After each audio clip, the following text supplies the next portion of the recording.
Break के बाद आपका स्वागत है क्राइम बीट में।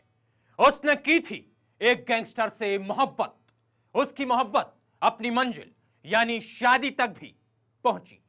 उस वक्त उसे लगा कि वो दुनिया की सबसे खुशनसीब महिला है, लेकिन उसका यह झूठा भ्रम कुछ दिनों में ही ढह गया। एक गुनहगार की बीवी बनकर उसे पछतावा हो रहा था, लेकिन वक्त की कच्ची डोर हाथों से फिसल चुकी थी। कुछ सालों तक तो वो अपने पति के सितम सहती रही, पर एक रोज उसने उठा लिया एक खौफनाक कदम।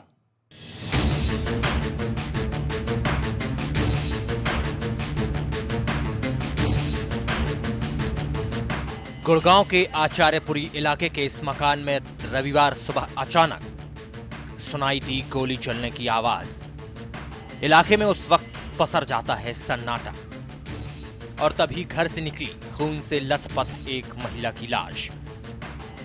लाश थी इस घर की बहू रुचि की।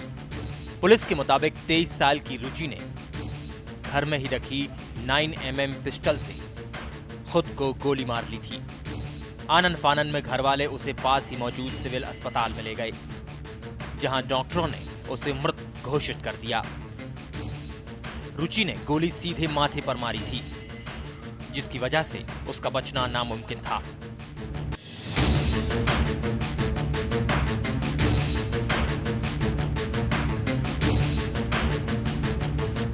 रुचि ने गौरव नाम के शख्स के साथ लव मैरिज की थी, और तभी से वो उसके और अपने सास ससुर के साथ इसी मकान में रह रही थी। गौरव के ऊपर कई आपराधिक मामले पहले से ही दर्ज हैं, और वो जेल भी काट चुका है। यही वजह थी कि रुचि के माता पिता इस शादी के खिलाफ थे, लेकिन अपने घर वालों के खिलाफ जाकर 3 साल पहले रुचि ने गौरव के साथ शादी कर ली थी, जिसके बाद से ही रुचि के परिजनों ने उससे नाता तोड़ रखा था। पुलिस के मुताबिक रुचि का अक्सर गौरव के साथ झगड़ा होता था। रुचि एक प्राइवेट एयरलाइंस में बतौर ट्रेनी काम करती थी। नौकरी को लेकर भी दोनों में काफी मनमुटाव था। रविवार सुबह आत्महत्या के पहले भी रुचि और गौरव के बीच में काफी बहस हुई थी, जिसके बाद रुचि ने अपने आप को एक कमरे में बंद कर लिया और फिर खुद को गोली मारकर आत्महत्या कर ली।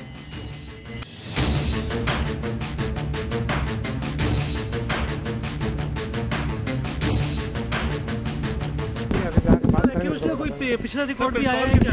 अभी इस बारे में अभी कोई सूचना है नहीं। हम ये काम कर रहे हैं, तो आप ये आपको थोड़ी देर में हम सारी बात बता देंगे। क्या मान रहे हैं? अभी गिरफ्तारी नहीं, कितने गोली अभी FIR नहीं दर्ज हो पाई। गिरफ्तारी सवाल कहाँ से हो गया है? नहीं, अभी कुछ नहीं किया। सुसाइड लग रहा है क्या सर? हाँ, प्रथम दृष्टया तो ऐसे लग रहा है। फिलहाल पुलिस ने गौरव को आत्महत्या के लिए उकसाने के जुर्म में गिरफ्तार कर लिया है। साथ ही पुलिस इस जांच में भी जुट गई है कि घर में वो पिस्टल कहां से आई। इसके अलावा गोली कमरे की दीवार में लगी पाई गई है। साथ ही पुलिस को एक सुसाइड नोट भी मिला है, जिसमें सिर्फ आई एम सॉरी लिखा हुआ है। अब पुलिस इन सभी अनसुलझी पहेलियां सुलझाने में जुटकर इस केस को जल्द ही सुलझाने का दावा कर रही है। Manoj Kumar, A to Z news, Gurgaon.